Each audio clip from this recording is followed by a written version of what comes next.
இன்றைக்கி இன்ஸ்டண்ட்டாக குருமா வைக்கிறது பார்க்கலாம், எப்படி வைக்கலான்ட்டு. ஒரு பெரிய பல்லாரி எடுத்திருக்கேன், ஒரு தக்காளி எடுத்திருக்கேன், உருளைக்கிழங்கு எடுத்திருக்கேன். இப்போ உருளைக்கிழங்கு வந்து அவிச்சு நறுக்கி வச்சுருக்கேன். ஒரு உருளைக்கிழங்கு தான் போட்டிருக்கேன், அதை மட்டும் அவிச்சு நறுக்கி வச்சுக்கலாம். இப்போ கடாய் காய வச்சுக்கோங்க. கடாய் நல்லா காஞ்சதுக்கப்புறம் ஒரு 5 நிமிஷத்துலேயே கடாய் காஞ்சிடும் இல்லையா? கடாய் காஞ்சதுக்கப்புறம் கொஞ்சமாக தேங்காய் எண்ணெய் சேர்த்துக்கோங்க. சமையலுக்கு மோஸ்ட்லி இந்த குருமாக்கெல்லாம் தேங்காய் எண்ணெய் சேர்த்திங்கன்னா நல்லாயிருக்கும். தேங்காய் எண்ணெய் நம்ம தாளிக்கிறதுக்கு கொஞ்சமாக விட்டு காய விட்டுக்கோங்க.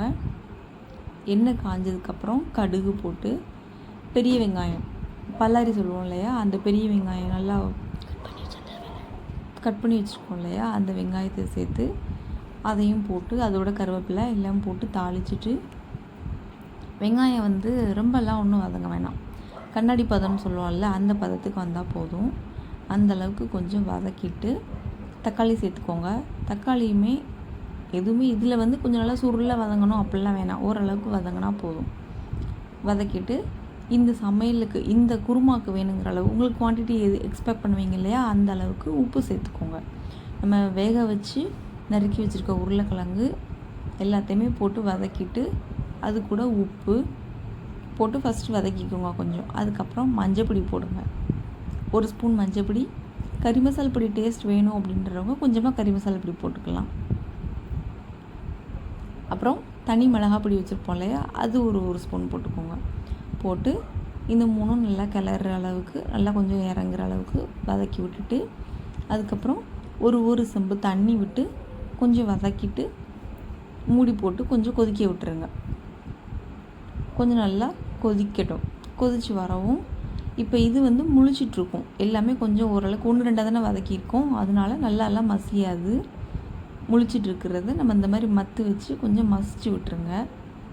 கொஞ்சம் மசிச்சுட்டு கொஞ்சம் மறுபடியும் கொதிக்க விடுங்க, மூடி விட்டு கொதிக்க விட்டுருங்க. கொஞ்சம் மூடி வச்சு கொதித்து இது பண்ணி நல்லா கொதி வந்ததுக்கப்புறம் பாருங்கள், உங்களுக்கு ஓரளவுக்கு நல்லா குழகுலான்னு இருக்கும், கொழுப்பாக இருக்கும். இப்போ இந்த குழப்பும் பத்தலை அப்படின்னா கடல மாவு கரைச்சி இதில் விட்டுட்டோம் அப்படின்னா இன்னும் நல்லா குவான்டிட்டி ஜாஸ்தி வரும்.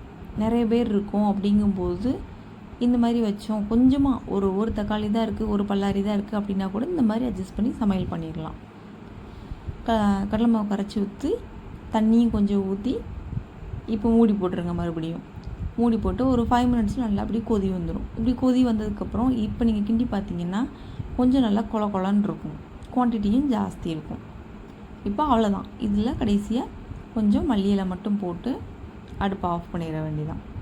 இப்போ ஆப்பத்துக்கு இந்த குருமா வச்சு சாப்பிட்டோன்னா சூப்பராக இருக்கும்.